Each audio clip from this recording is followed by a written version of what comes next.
Buenos días, compañeros. Buenos días, tardes, compañeros, doctor. Nosotros somos el equipo número 2 y les vamos a presentar el tema de síndrome de absorción intestinal deficiente en el adulto. La siguiente, Enrique, por favor.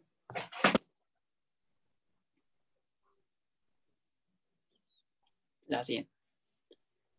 Bueno, a manera de introducción, tenemos que la absorción deficiente o malabsorción intestinal va a ser aplicada a los trastornos tanto en la captación como en el transporte de los nutrientes y que se da obviamente a través de la pared intestinal y a su vez también a las alteraciones de la digestión que van a impedir una absorción normal, en donde pues la gran mayoría de las enfermedades que producen una absorción deficiente pues tienen un mecanismo fisiopatológico que va a ser único.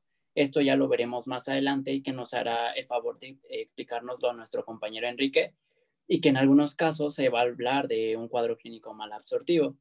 Para esto debemos de recordar de manera general los procesos de digestión y absorción que se van a comprender en las siguientes fases. La siguiente, por favor, Enrique. La fase luminar, aquí las secreciones biliares y pancreáticas hidrolizan las grasas, las proteínas y los hidratos de carbono, en donde pues obviamente un déficit de estas secreciones pues produce una malabsorción y diarrea. La siguiente, Enrique, por favor. Tenemos la fase mucosa, durante esta se completa la hidrólisis, los cuales pues, son captados por el enterocito y se preparan para su transporte posterior.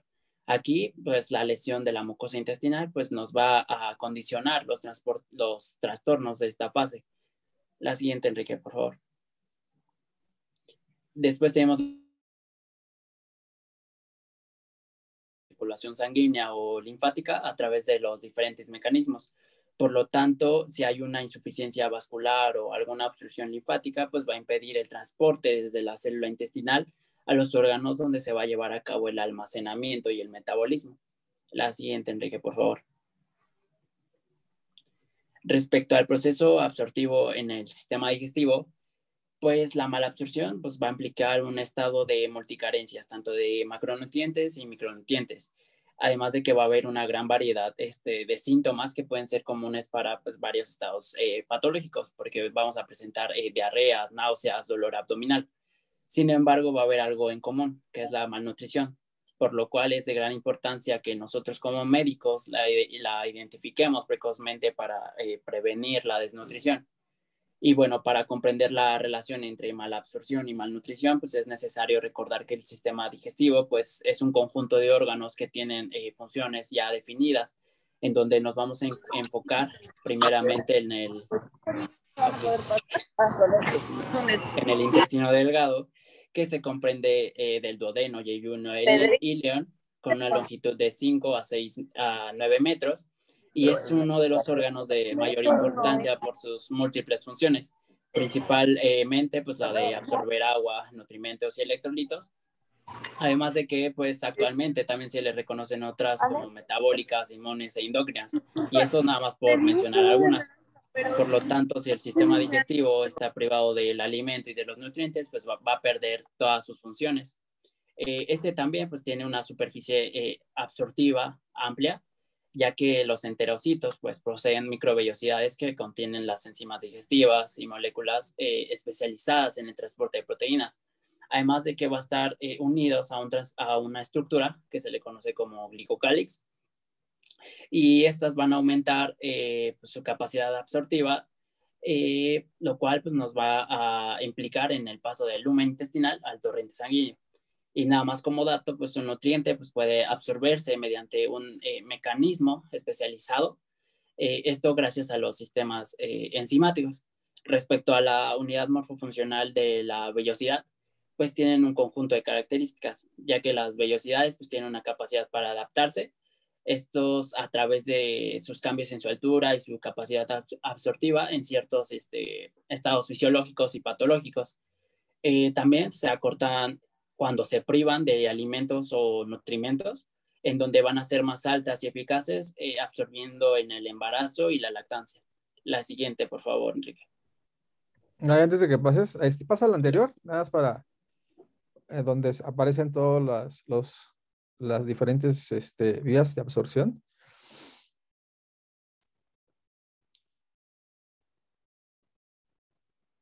Eso, ajá. Sí, bueno, aquí nada más no olvidar que también, bueno, también a nivel de la mucosa oral y del esófago también hay enzimas, ¿no? Que empiezan la digestión y bueno, y las que tú mencionas aquí, nada más para tener en cuenta eso, ¿no? Que la digestión empieza desde que estás, pues prácticamente masticando la saliva, hay muchas enzimas ahí que inician el proceso de absorción. Hay que acordarse de esa parte también y estos que mencionas, pues son las que vamos a ver. Adelante, Doc. Ok, gracias, doctor. Ok, bueno, en cuanto a una introducción del cuadro clínico, tenemos que la digestión y la absorción deficiente pues, nos van a ocasionar una diarrea crónica.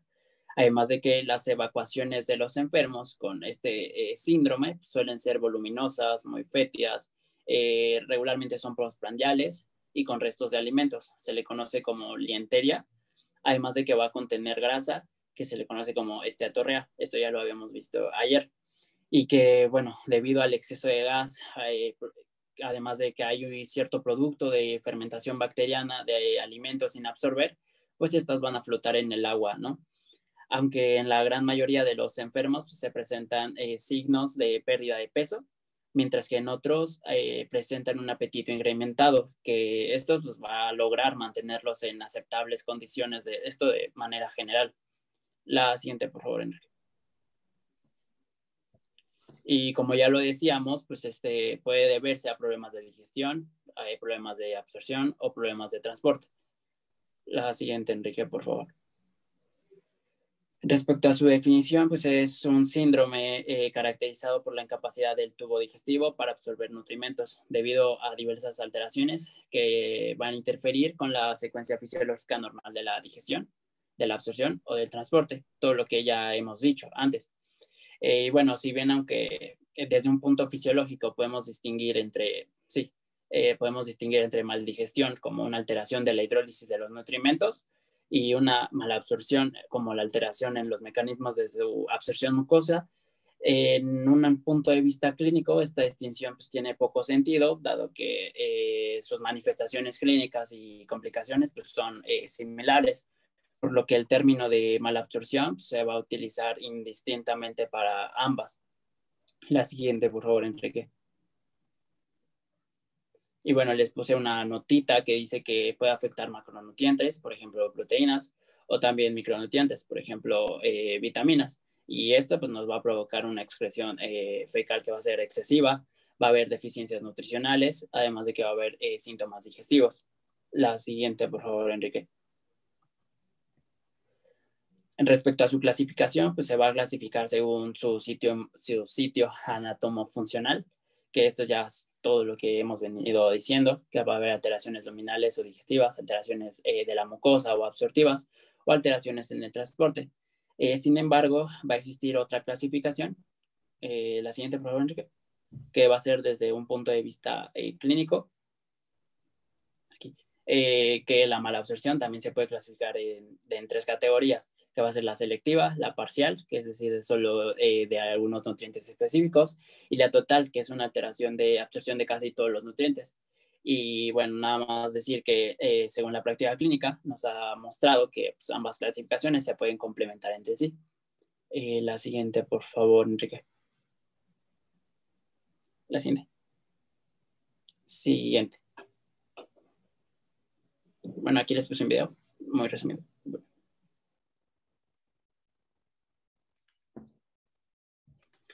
Creo que no suena, pero bueno, no importa. Nada más para que se vean la imagen. Respecto a su etiología, normalmente los alimentos, pues ya dijimos, se digieren y los nutrientes se absorben al torrente sanguíneo, principalmente pues, en el intestino delgado. Una absorción deficiente pues, puede ocurrir si existe un trastorno en donde interfiere en la digestión de los alimentos o interfiere en la absorción de los nutrientes. La siguiente, por favor, Enrique. Respecto a los problemas digestivos, la digestión de los alimentos puede verse afectada por los siguientes puntos, que es trastornos que impiden una mezcla adecuada de los alimentos con las enzimas digestivas y el ácido gástrico. Aquí, pues una mezcla inadecuada pues, puede ocurrir en una persona a la que se le ha extirpado una parte del estómago, ¿no? Por ejemplo, Y también va a haber en algunos trastornos, sí, el cuerpo va a producir cantidades o tipos insuficientes de enzimas digestivas, que pues estas son necesarias para la degradación de los alimentos. Por ejemplo, una causa frecuente de la absorción es la insuficiente producción de enzimas digestivas por parte del páncreas, lo que pues, va a ocurrir en algunas enfermedades pancreáticas o por el intestino delgado. Aquí va a ocurrir cuando hay una deficiencia de lactasa. También pues, puede afectar a la digestión, una reducción en la producción de bilis, un exceso de ácido gástrico o la proliferación de bacterias en el intestino delgado. La siguiente, por favor, Enrique. Respecto a los problemas de absorción, pues la absorción de nutrientes al torrente sanguíneo pues puede verse afectada por trastornos que lesionen la mucosa del intestino delgado, ya que vimos que pues, tienen un revestimiento que consta de unas pequeñas protuberancias llamadas vellosidades y otras más pequeñitas que son llamadas microvellosidades, las cuales pues crean una gran superficie de absorción. Aquí pues las infecciones tanto bacterianas, virales o parasitarias pues van a tener ciertos trastornos específicos. Además de que pues también la extirpación quirúrgica de una gran parte del intestino delgado pues va a disminuir la superficie disponible para la absorción. Y por último, pues los trastornos que afecten al flujo de líquido linfático desde el intestino al torrente sanguíneo, que pues este es el camino que deben seguir las grasas para entrar al torrente sanguíneo, como puede ser una malformación de los vasos linfáticos intestinales, una obstrucción de los vasos linfáticos debido a un linfoma o alguna entrada problemática de líquido. La siguiente, por favor, Enrique.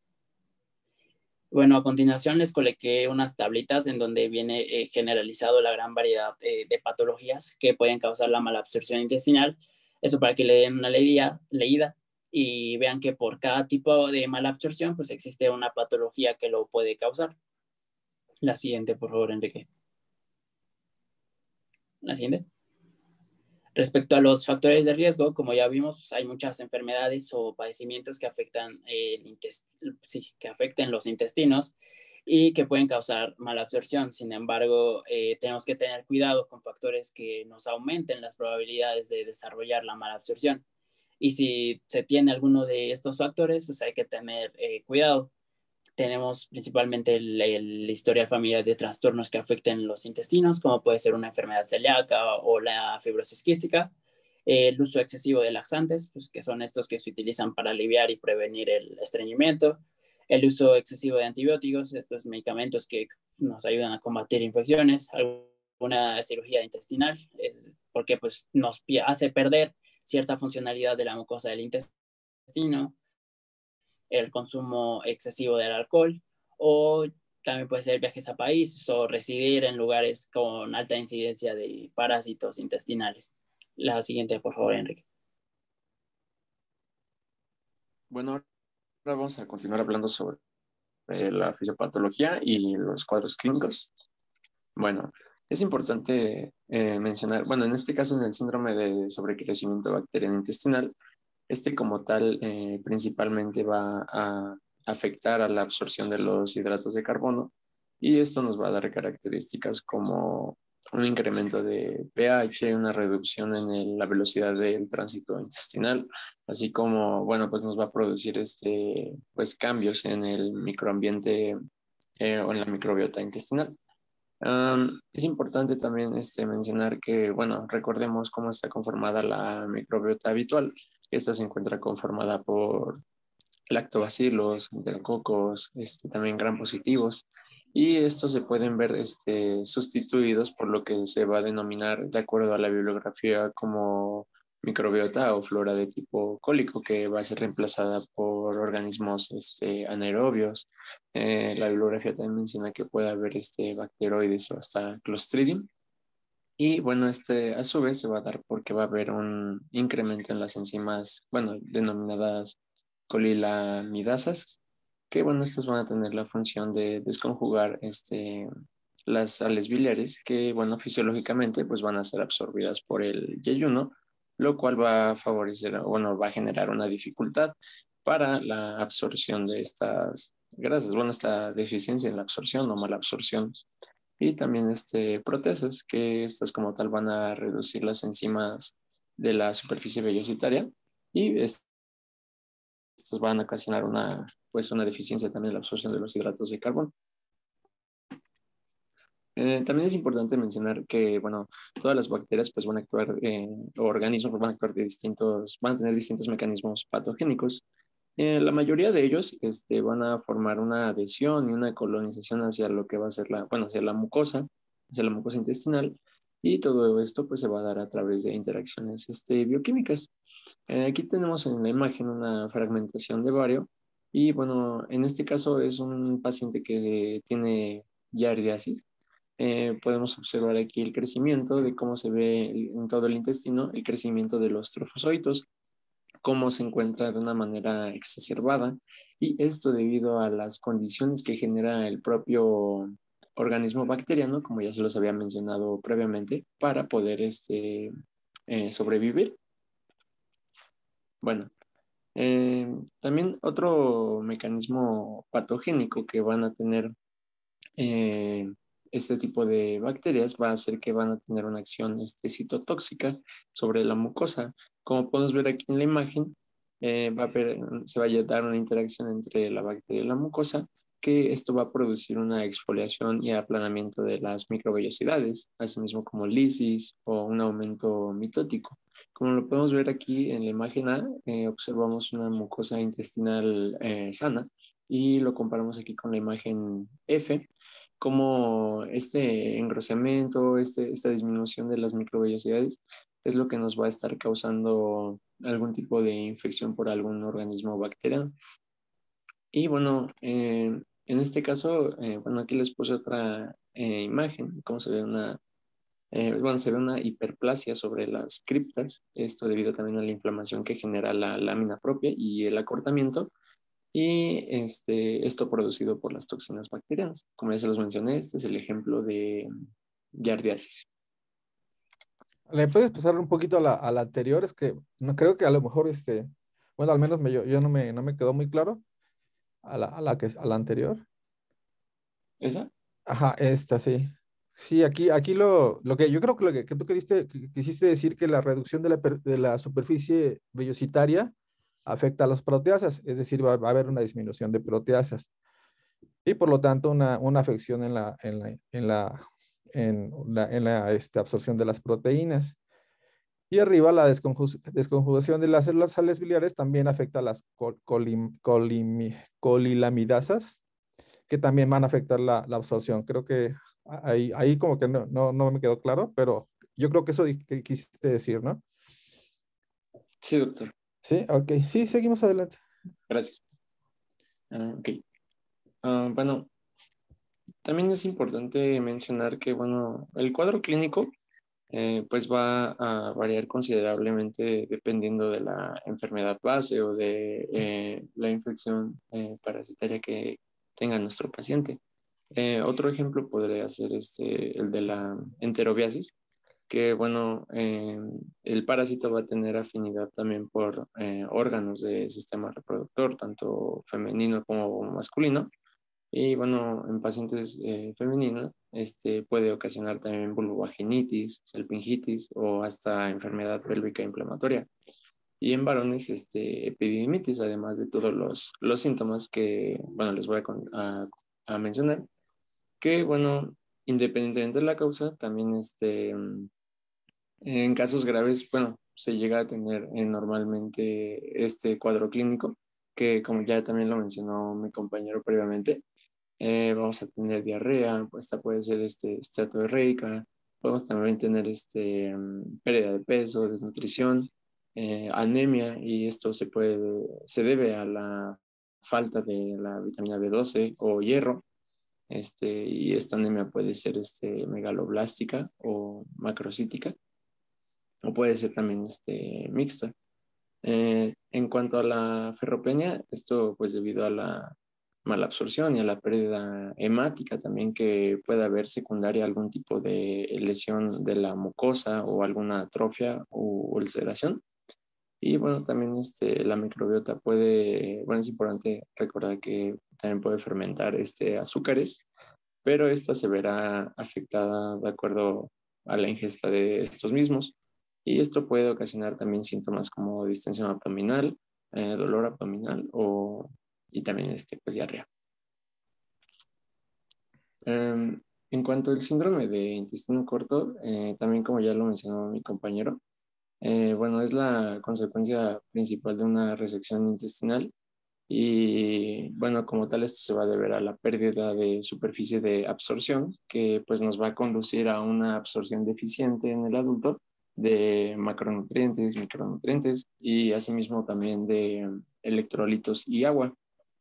Es importante recordar también que en seres humanos el 90% de la absorción de nutrientes se completa en estos primeros 100 centímetros de yeyuno, por lo cual los pacientes que no tengan estos 100 centímetros y también en algunos casos que no tengan colon, también se requiere una alimentación parenteral prolongada. Asimismo, también con pacientes con una conservación parcial o total de colon es importante para la absorción de estos nutrientes, ya que recordemos también que es capaz de reabsorber estos compuestos de ácidos grasos de cadena corta.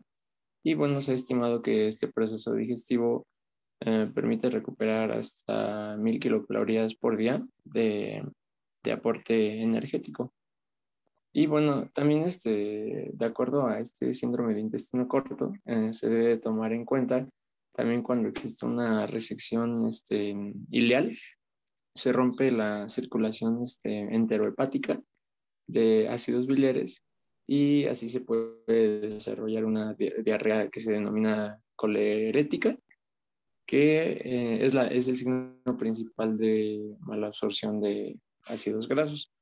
También puede haber esteatorrea y esto también secundaria a la mala absorción de los ácidos biliares.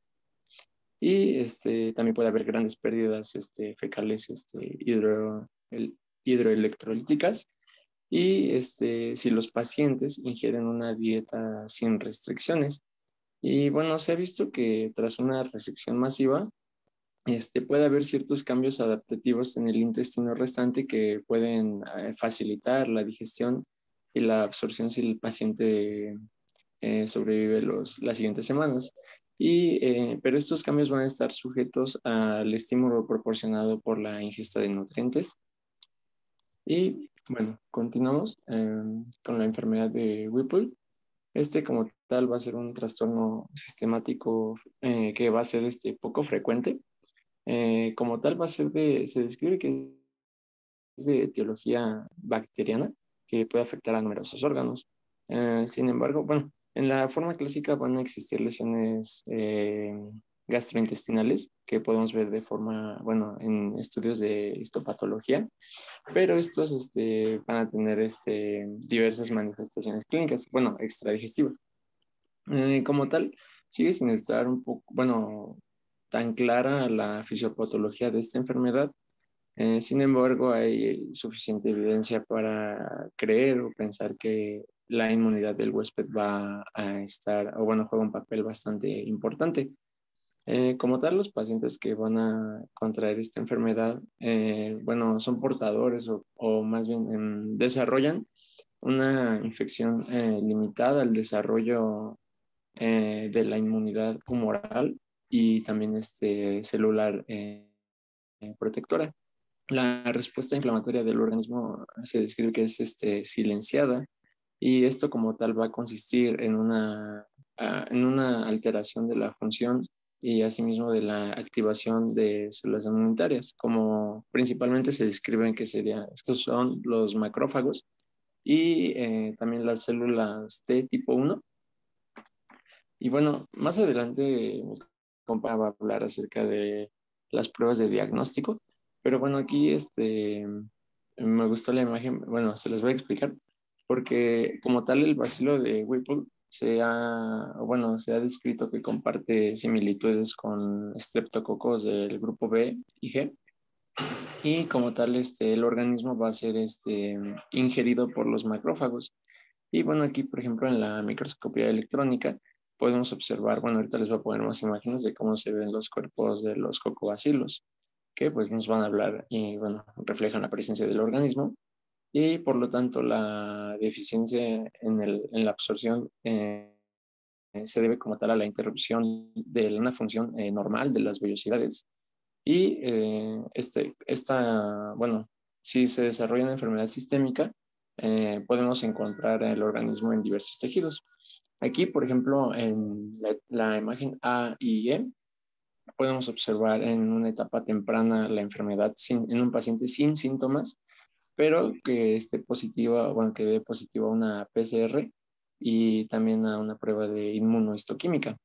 En la imagen B y F podemos observar en un estadio tardío de la enfermedad y en un paciente con síntomas, como ya también da positivo hacia la PCR y hacia la inmunohistoquímica.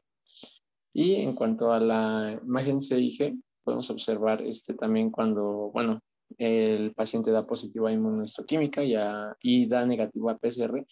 Esto debido a un tratamiento después de 3 meses. Si comparamos la mucosa intestinal, como se observa en el estadio, bueno, en la imagen A con la imagen C, pues vemos que hay una gran diferencia, ¿no? Se encuentra bastante inflamada y lesionada.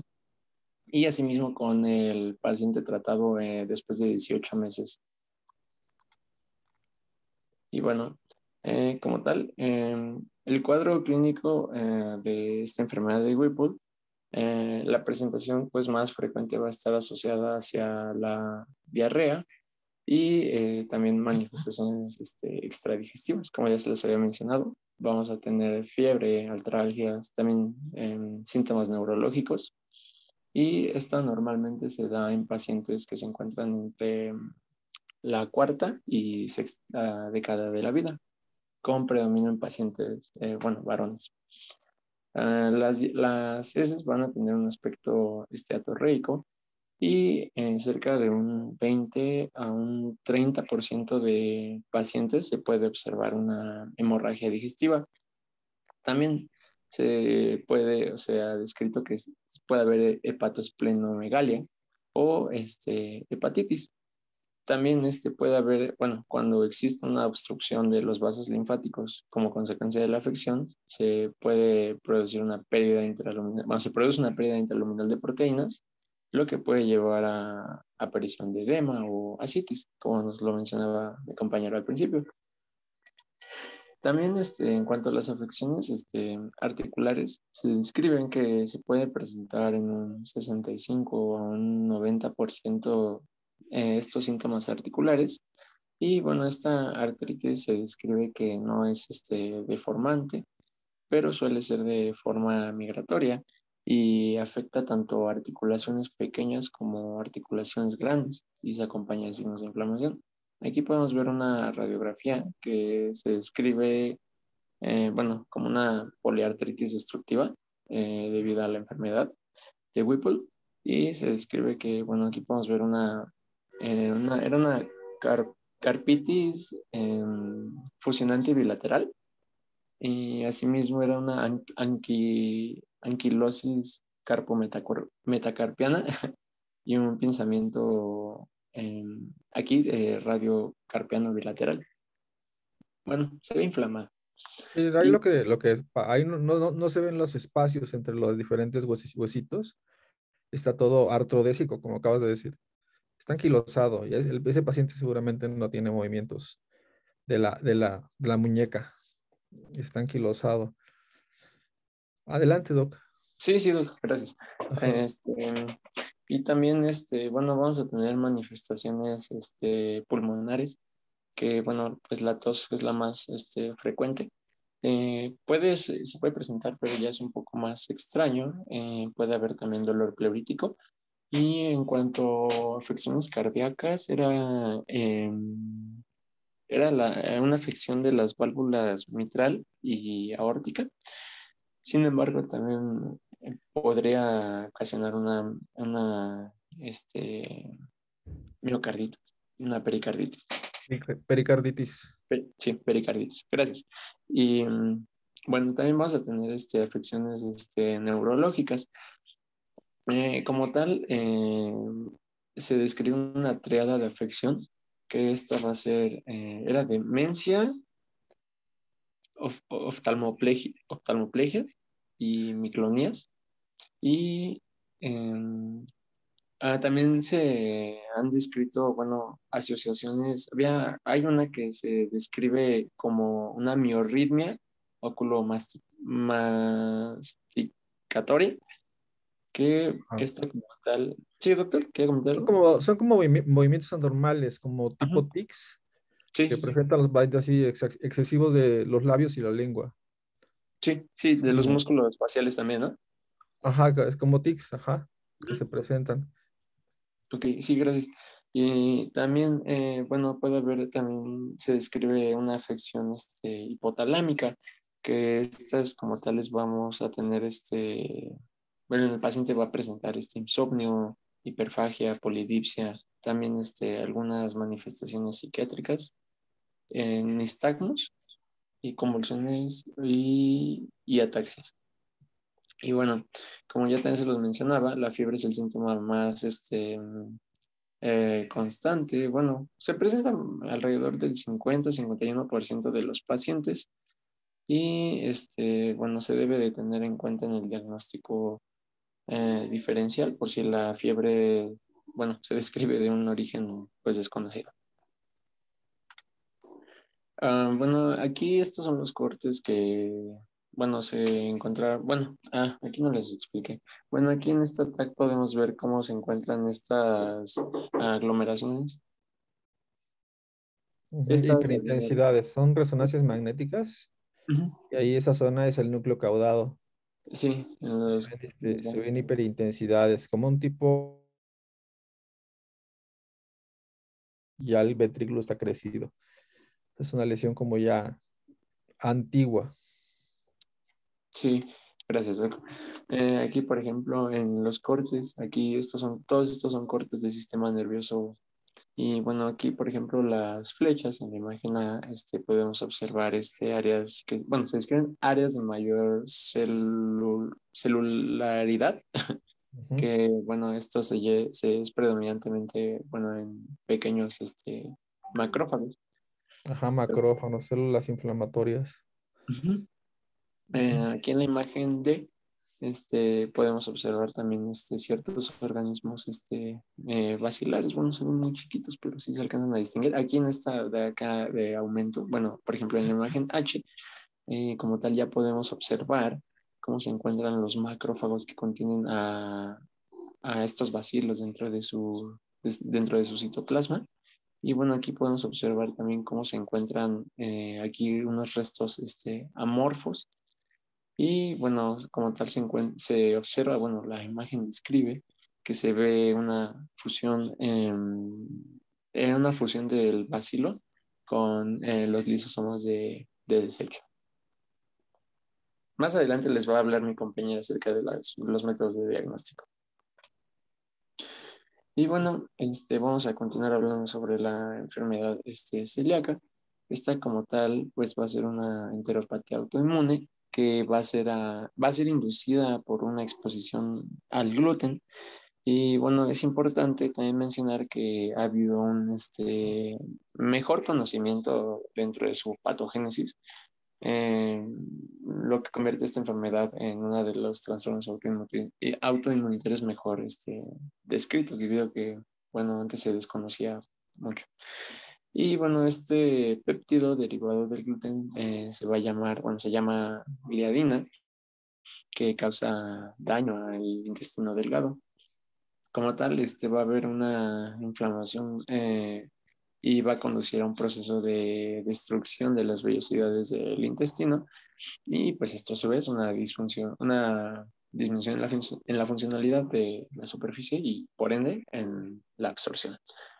Y bueno, esto como tal pues va a afectar también indirectamente a todos los sistemas del cuerpo y por esta razón pueden existir diversos signos y síntomas.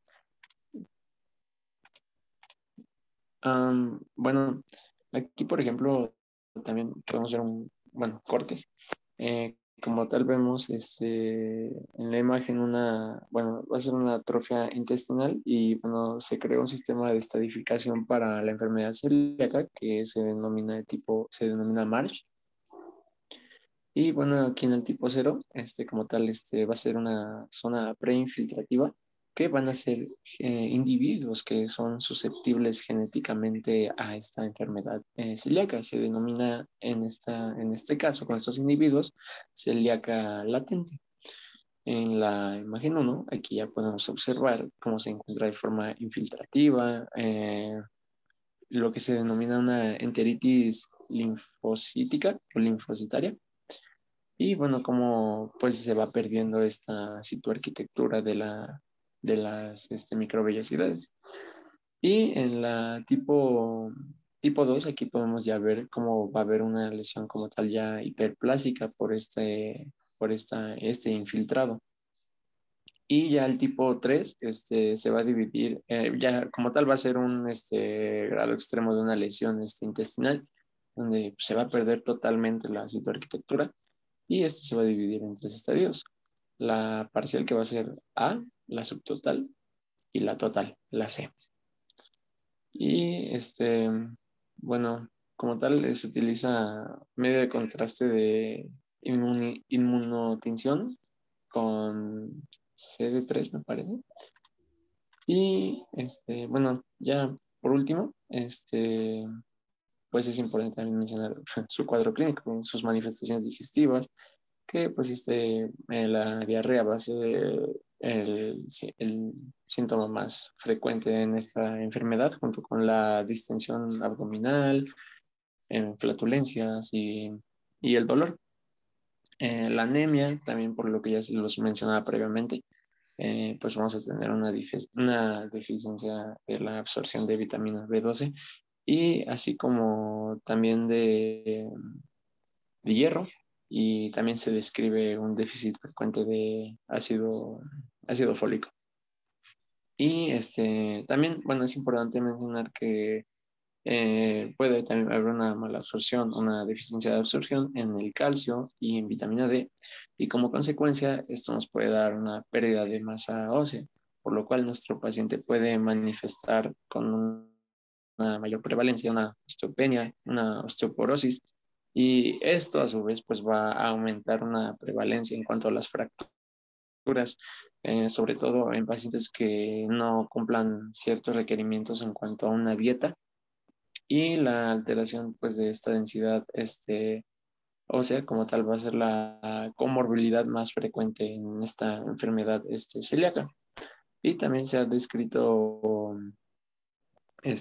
manifestaciones atípicas, que pueden ser estas igual neurológicas, pueden ser cutáneas, también cardíacas, y también puede estar incluido, se han hecho estudios de infertilidad y aborto.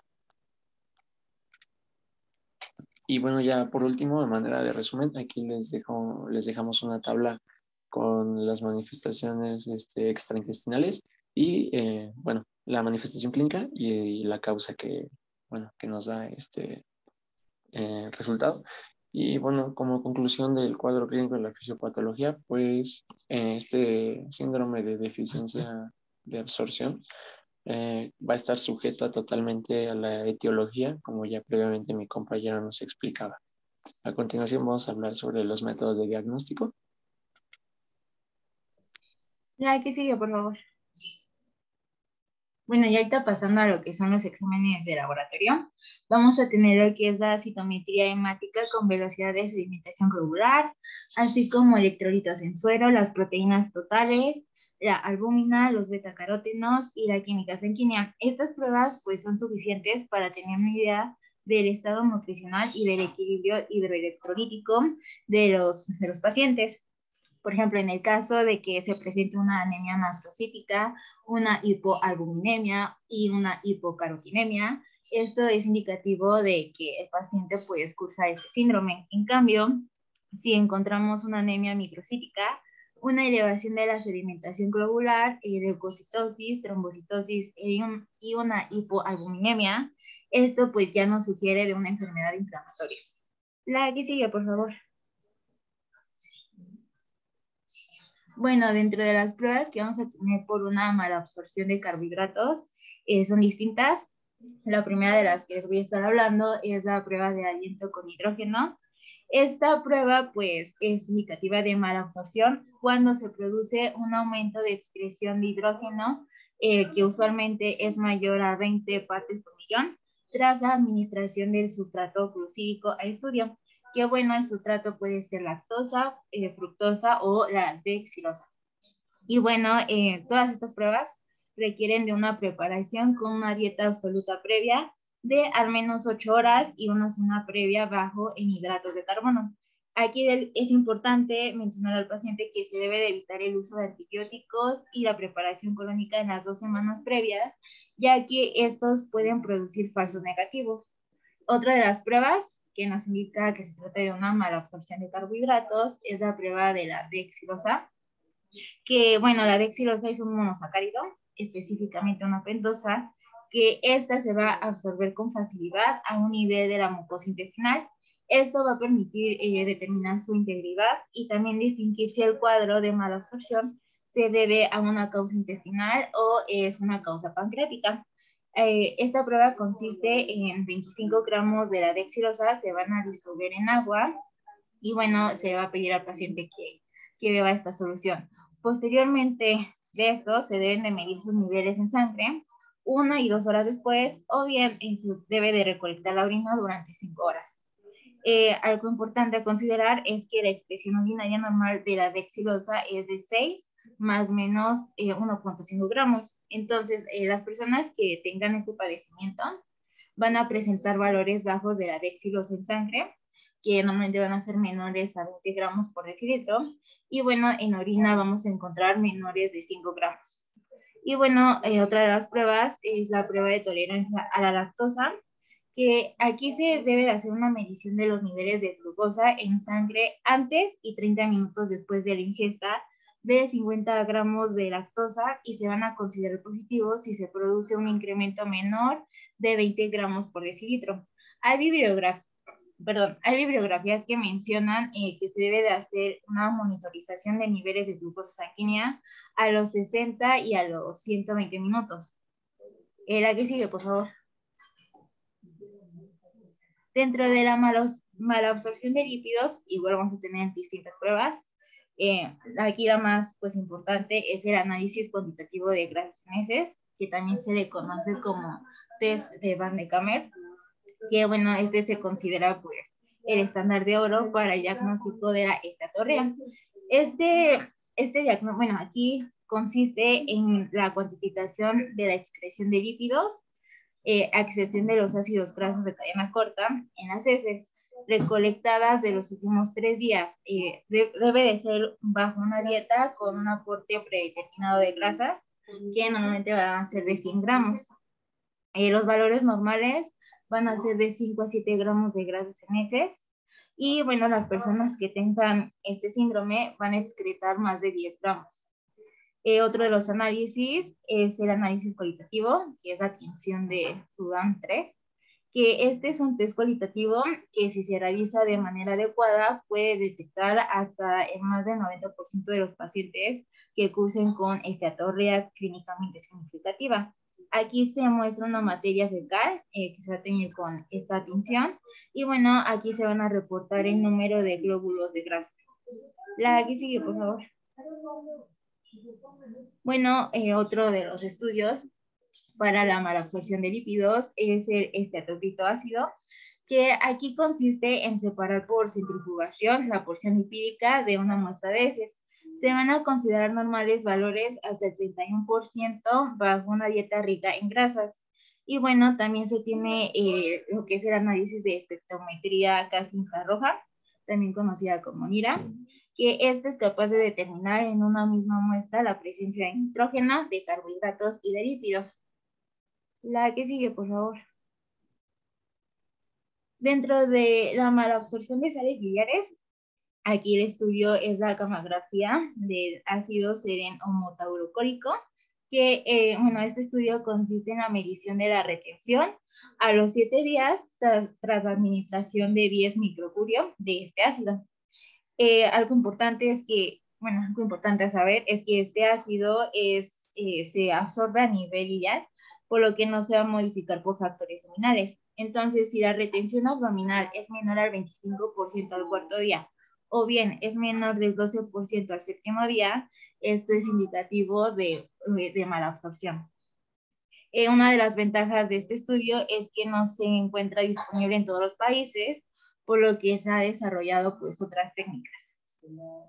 Bueno, también me gustaría mencionarles que dentro de la mala absorción de proteínas, en la clínica no suele ser necesario la realización de algún test, porque en primera son muy dificultosas técnicamente y también son difíciles de interpretar, ya que en la mayoría de los casos la pérdida intestinal de proteínas pues se va a deber a un sobrecrecimiento bacteriano.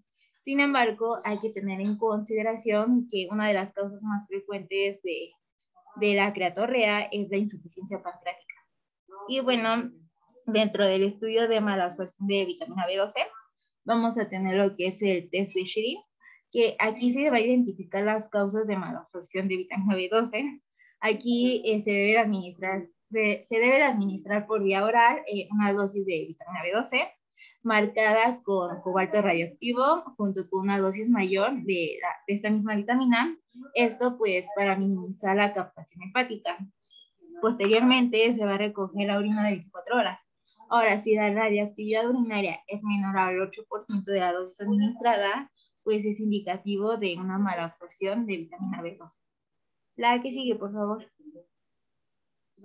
Bueno, dentro de los exámenes de imagen, a estos se deben indicar de acuerdo con la sospecha clínica.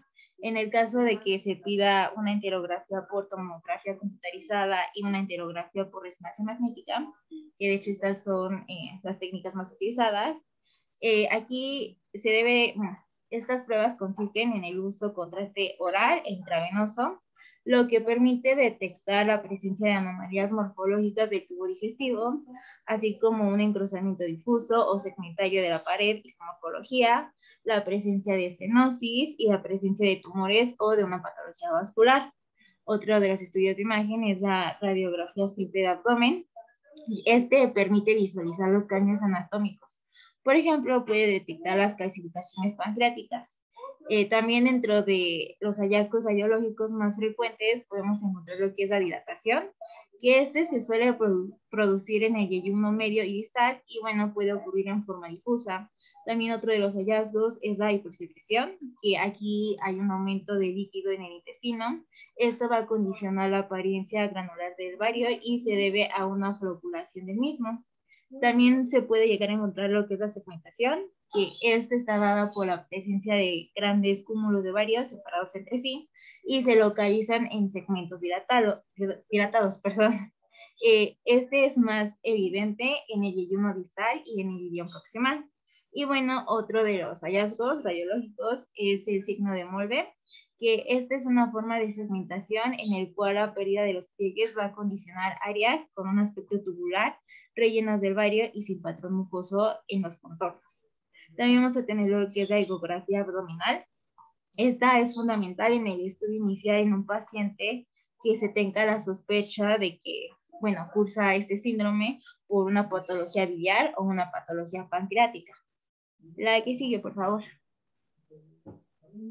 Bueno, dentro de los estudios endoscópicos, bueno, aquí va a permitir el diagnóstico de diferentes causas de mala absorción, ya que, bueno, se visualizan los cambios en la mucosa, también se identifican signos de atrofia vellositaria, así como la linfangiectasia o las erosiones y ulceraciones. Esto mismo, bueno, también va a permitir el diagnóstico histológico mediante la obtención de biopsias y también se obtiene material para cultivos. En personas que tengan el síndrome de absorción intestinal deficiente, la colagiopancreatografía retrógrada endoscópica puede evidenciar cambios sugerentes de una pancreatitis crónica o de tumores biliopancreáticos. Y bueno, algo también importante a considerar es que la colonoscopia va a ser esencial en casos de diarrea con sangre. La que sigue, por favor. Bueno, dentro de los estudios histopatológicos, estos se usan para confirmar el diagnóstico de enteropatía primaria, también de infecciones por oportunistas, enfermedad inflamatoria o por colitis microscópicas. Bueno, dentro del síndrome del SAIR, aquí lo importante es realizar la cuantificación de los beta-caroteno en suero. Que los beta-caroteno son pigmentos precursores de la vitamina A que se encuentran en las plantas y vegetales verdes. Aquí lo importante de estos pigmentos es que, bueno, su absorción es similar a la de las grasas, por lo que requieren de una hidrólisis intraluminal por enzimas pancreáticas y de la integridad de la mucosa del intestino delgado. Entonces, en pacientes que presenten concentraciones bajas, pues la utilidad de esta prueba radica en la eliminación de la posibilidad de un SAID. También es importante tener en cuenta que las mujeres van a presentar valores más altos y las personas que tengan una desnutrición pues van a presentar niveles más bajos.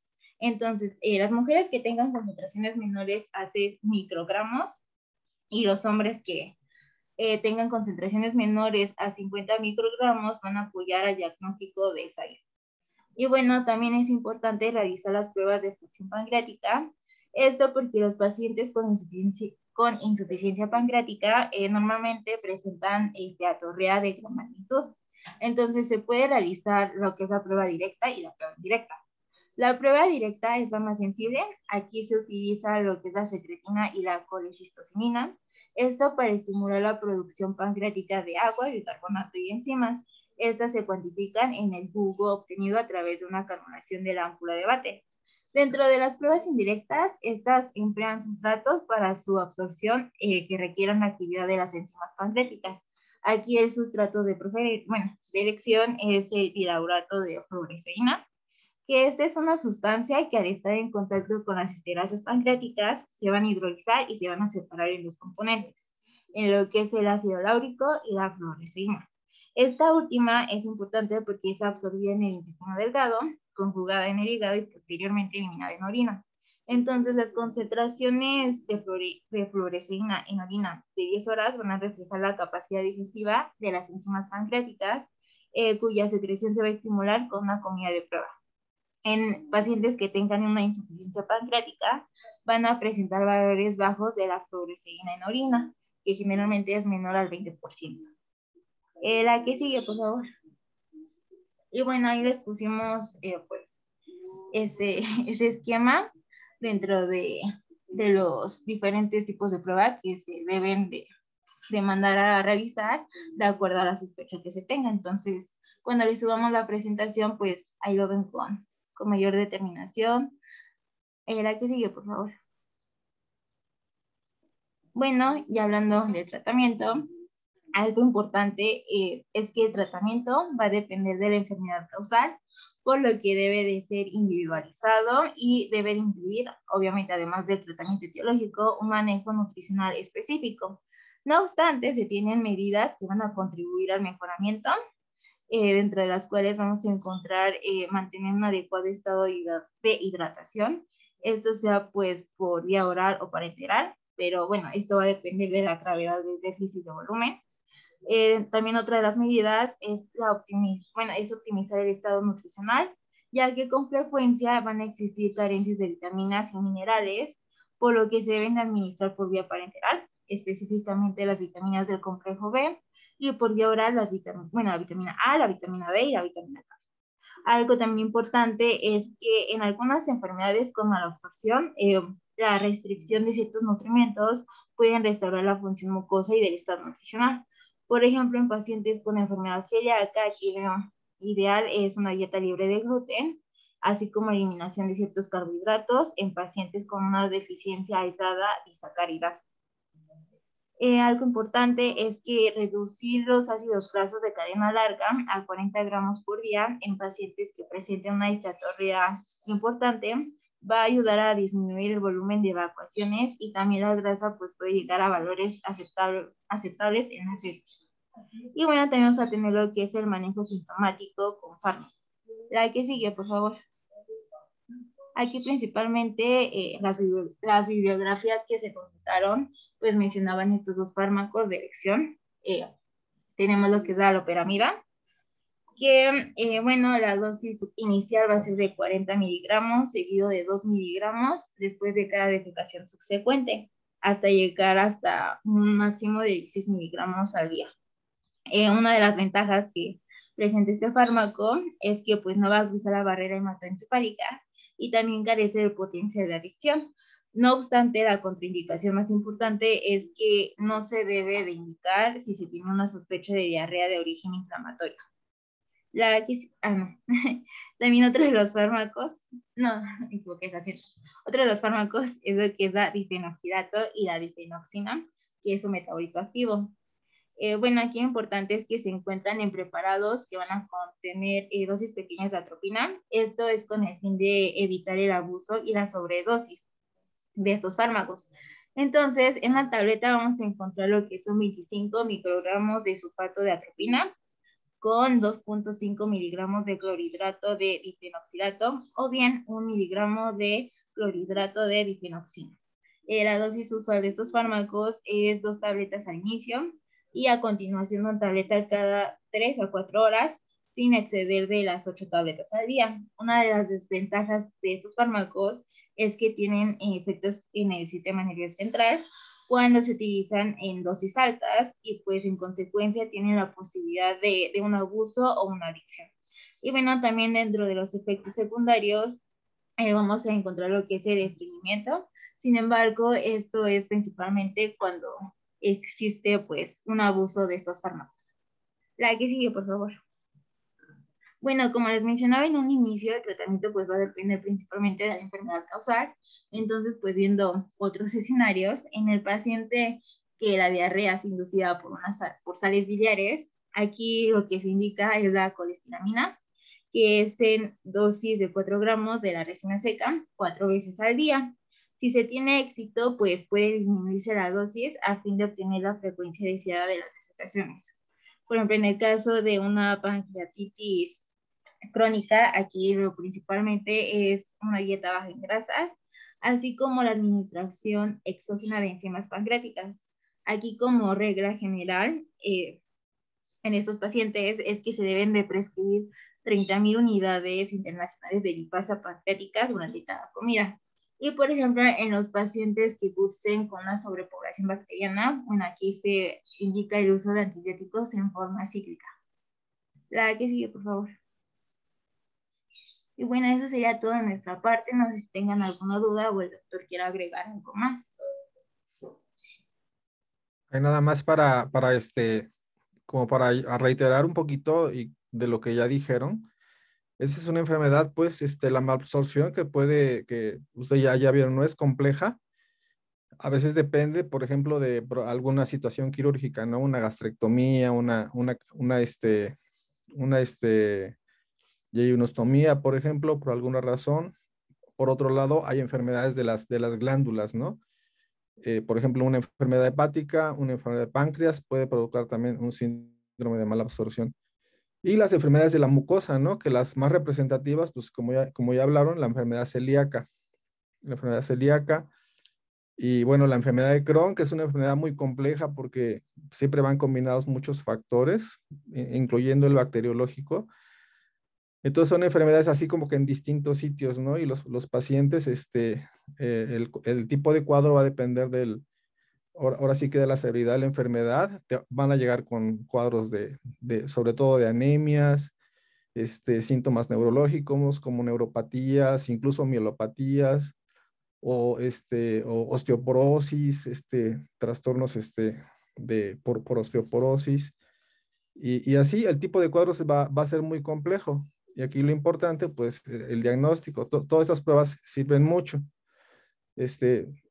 Por ejemplo, la prueba de Schilling, pues ahí tú la vas aplicando de tal manera que vas a ir descartando, ¿no? Si es una patología gástrica, si es una patología por algún problema de de bacteriano y también algún problema endocrino. Sí, también puede ser ese es el objetivo de la prueba de Schilling, es que vayas identificando, que vayas descartando. Y bueno, y las demás pruebas, ¿no? Que también son muy útiles, la de Van Kameren, en el problema de la malabsorción de los lípidos.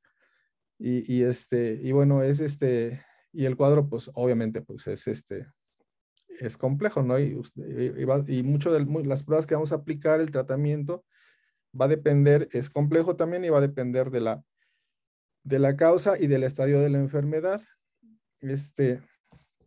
No sé si alguien tenga alguna pregunta, algo no quedó muy claro. Doctor, ¿cuáles son las pruebas que pues normalmente son las que más se usan? Por ejemplo, la prueba de Schilling, esa se utiliza mucho, la de Van de Kammer, para lo de los lípidos. ¿Qué otra prueba? La prueba de la medición de las grasas en heces. ¿Qué otra? La de la degilosa. Yo lo que veo que son las que más usamos, ¿no? Y casi aquí como la verdad en el hospital, en mi hospital no tenemos así como muchos recursos. Entonces yo veo que sí, eso sí las tenemos y son las que más utilizan. Y lo demás, como que lo hacemos por clínica. Y de los estudios de imagen, afortunadamente, todos los que mencionó su compañera, todos los tenemos. Y por la parte de la imagen no tenemos problema. Pero de las pruebas químicas, no tenemos todas. E igual en las pruebas de imagen, o sea, lo que es la tomografía, la resonancia, radiografía, ¿todas también se usan? Sí, sí, están a la disposición ahí del gastro.